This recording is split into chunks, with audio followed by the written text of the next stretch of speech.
So what role do clean rooms take in the retail to CTV environment? Well, they're fairly pivotal, if I'm being honest. If you look at the structure that you've got with a retailer and the structure you've got with a CTV provider, they've both gone through the process of investing heavily to capture trusted customer relationships. So a retailer looks at their loyalty customers, there's an exchange there. The customer signs up to a loyalty scheme, there's a trust built between the two of them that there's a value exchange for their data. On the CTV side of things, you've got the same thing going on. So you've got a broadcaster offering fantastic content in exchange for a login to their platform. The clean room offers the ability for those two trusted data sets to be co-analysed without them being at risk of loss, at risk of centralisation, or any other risk. Candidly, they're a place that allows a GDPR compliant analysis of those data sets to bring them together without them being centralised. And without that technology in play, both organisations would be at risk of utilising that data in a way where they bring it together, one gives it to the other, etc. And those things become prohibitive in the advertising ecosystem because organisations don't want to part with their trusted customer data. When you look at how advertisers bring their data to CTV versus retail media, the technical side of it's identical. It's about bringing consented data into an environment that allows a match to exist for planning, activation, measurement, etc. The difference really comes down to the ability to act at scale on behalf of CPGs for a retail media partner.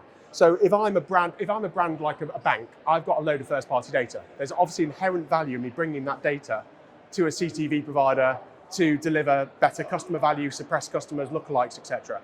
If I'm a CPG and I'm disintermediated from my customer, I don't have that first-party data. So retail media fills the gap.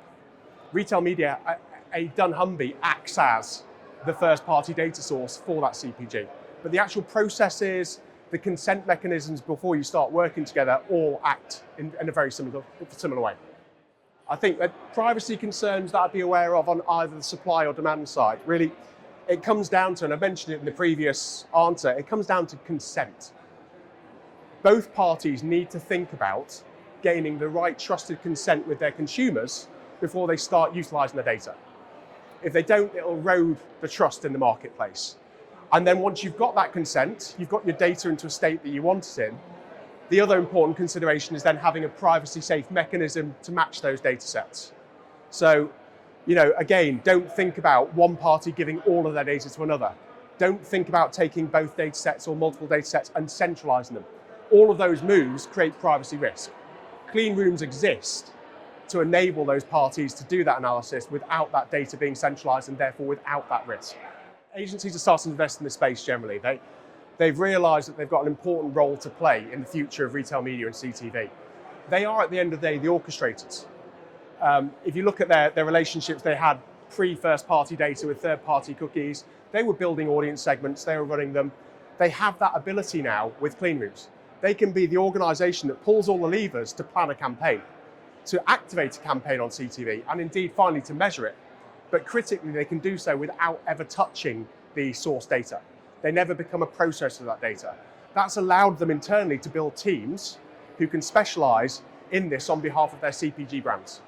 And I think this is something we'll just see continue to grow, especially within the data divisions of the holdcos, who are really latching into this.